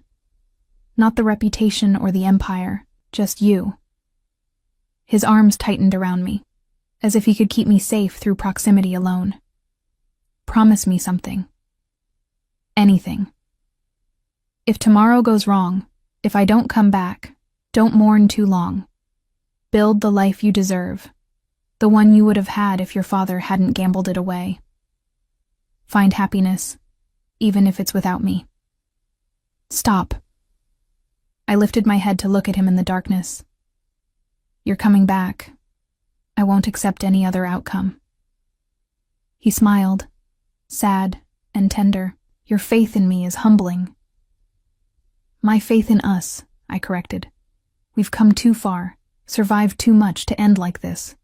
So you go tomorrow, you do whatever needs to be done, and then you come home to me. Understand? Yes, ma'am. His tone was lighter, teasing. When did you get so bossy? When I married a mafia boss who needed someone to keep him in line. I settled back against his chest, exhaustion finally pulling at me. Now sleep. Tomorrow can wait. I felt him press a kiss to the top of my head, heard him whisper something too quiet to make out. Then sleep claimed us both. Two people who'd been forced together now choosing to stay, gambling everything on love that had emerged from the most unlikely circumstances. The next day passed in agonizing slowness. Lucian spent most of it in meetings with Constantine and his security team, planning and preparing. I tried to work on embroidery but couldn't concentrate, my mind spinning with worst-case scenarios. What if Volkov was expecting them? What if the intelligence Constantine had gathered was wrong? What if Lucian didn't come home? As evening approached, Lucian found me in the garden where I'd been pacing despite Constantine's protests about staying inside. He looked like he was heading to war, dressed in black tactical gear, weapons visible beneath his jacket, his expression set and determined.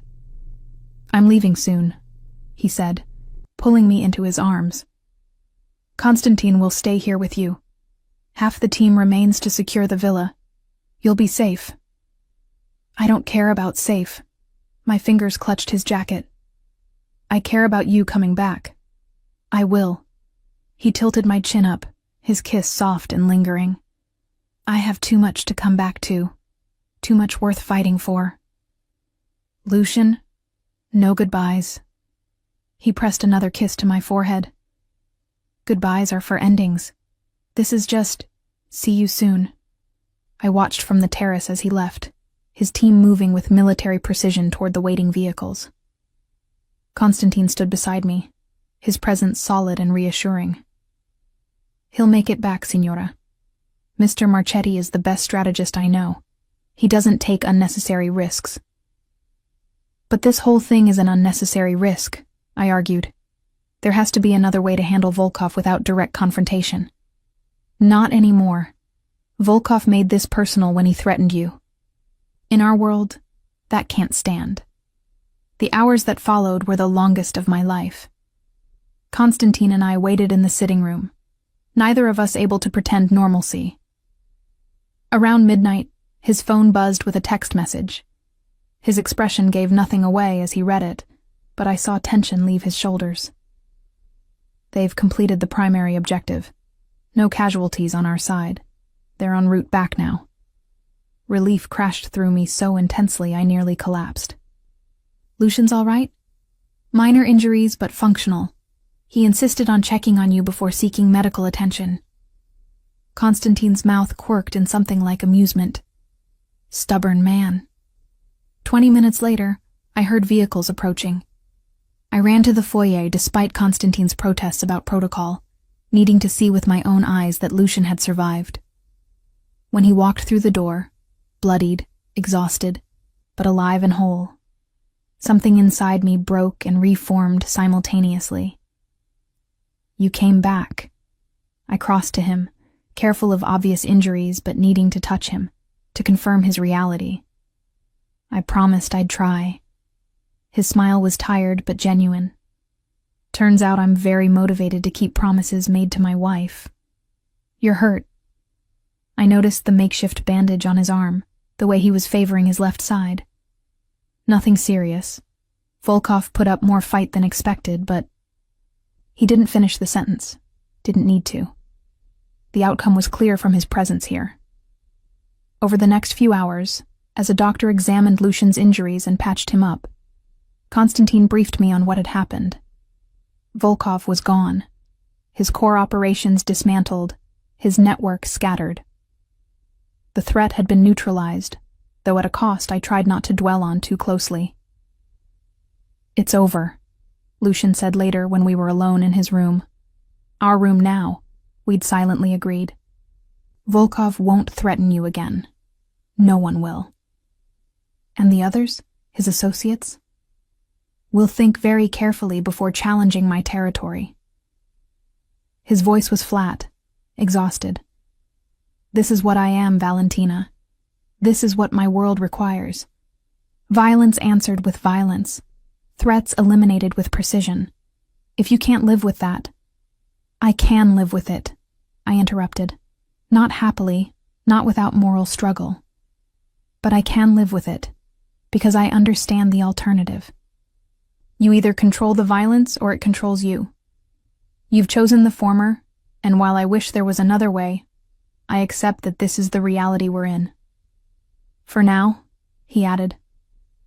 "But I meant what I said about transitioning away from all of this, about building something better." "I know."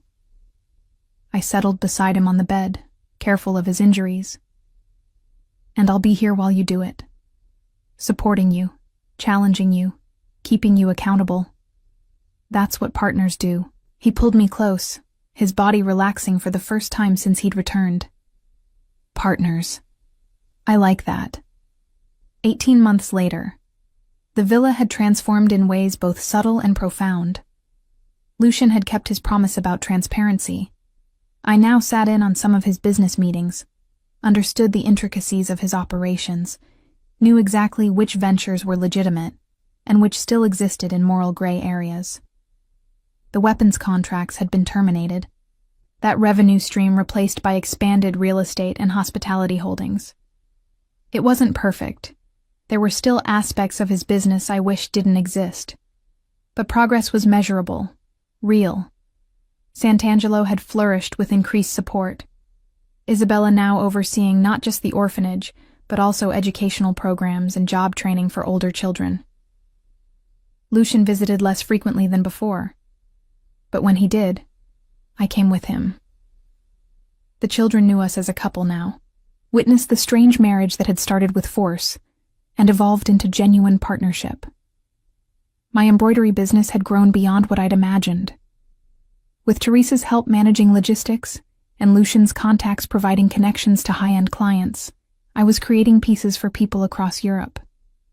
The income was substantial, enough that I'd started my own charitable fund to match Lucian's donations to Sant'Angelo and other causes.